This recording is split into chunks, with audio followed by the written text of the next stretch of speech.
আপনি ওঠেন, বলেন কি, তার নাম কি? হ্যাঁ, মুখস্থ করবেন সবাই। আপনি বলেন কি নাম?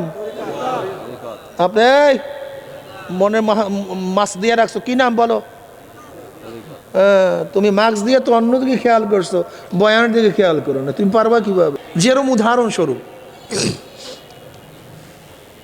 100 বার সুবহানাল্লাহ পড়লে উম্মে হানি রাদিয়াল্লাহু তাআলা ফরমান যে জনাবে মুহাম্মদ রাসূলুল্লাহ সাল্লাল্লাহু আলাইহি ওয়াসাল্লাম আমার ঘরে আসছে।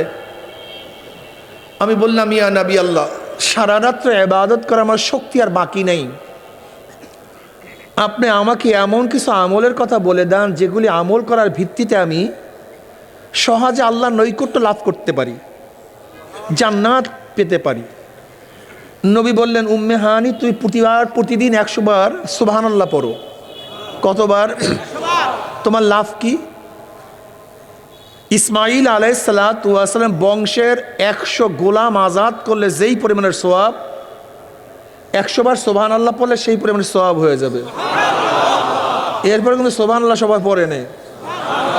আপনি এখনো পড়েন নাই সুবহানাল্লাহ? বিয়া একবার সুবহানাল্লাহ, একটা গোলাম আজাদ।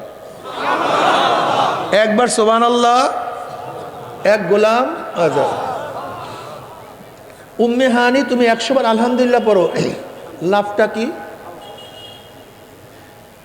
আল্লাহর রাস্তায় জিহাদের ময়দানে 100 ঘোড়া দান করলে যেই পরিমাণের সওয়াব, 100 বার আলহামদুলিল্লাহ পড়লে এই পরিমাণের সওয়াব হয়ে যাবে।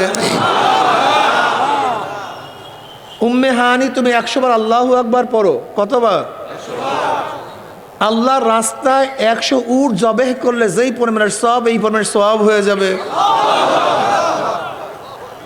উম্মে হানি, তুমি 100 বার লা ইলাহা ইল্লাল্লাহ পড়ো, আসমান জমিনের সমস্ত খালি জায়গা নেকে ভরে যাবে।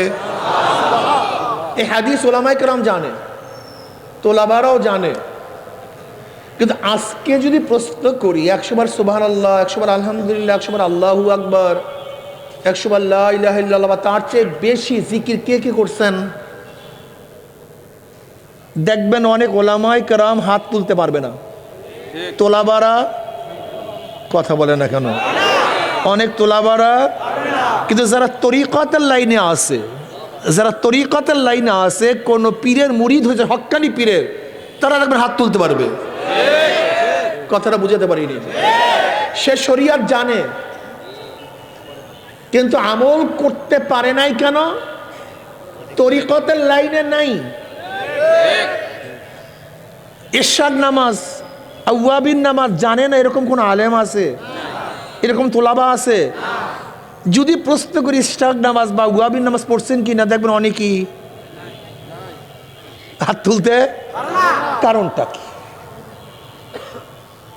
দেখেন, তরিকা ভিন্ন কোনো জিনিস না।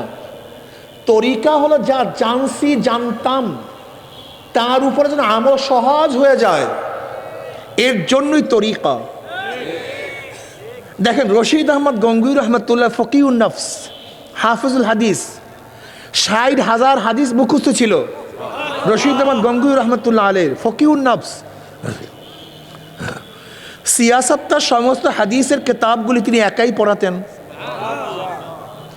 এই রশিদ আহমদ গঙ্গুই রহমতুল্লাহ হাজি সাহেব রহমতুল্লাহ আলাইহির কাছে বয়াত গ্রহণ করেছেন এলিম শিখার জন্য নয়, জানার জন্য নয়, বরং যা জানতেন তার উপরে কিভাবে আমল করা যায় সেই আমল করার জন্য সেখানে বয়াত গ্রহণ করছেন, জানার জন্য নয়। হুজ্জাতুল ইসলাম কাসেম নানউতী রহমতুল্লাহ আলাইহি, ইমামুল মান্তিক, যিনি বর্তমানে আমাদের যে বুখারী পাওয়া যায়, সেই বুখারী যে শেষ 5 পারার হাসিয়া লিখছেন, কে লিখছেন? কাসেম নানউতী রহমতুল্লাহ আলাইহি, হুজ্জাতুল ইসলাম, ইমামুল মান্তিক।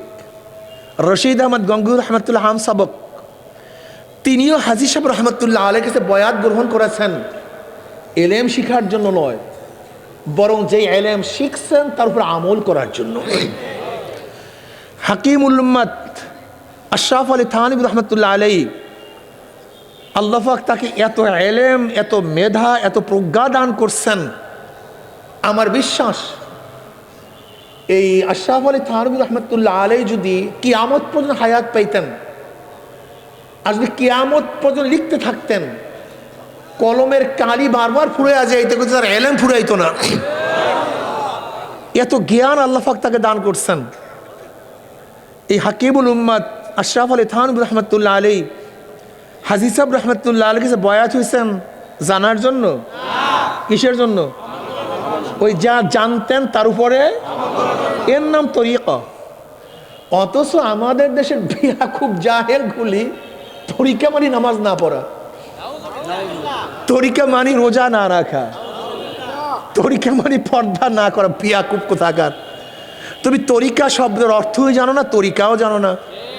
তোমার সমস্যা এখানে তুমি জাহেল।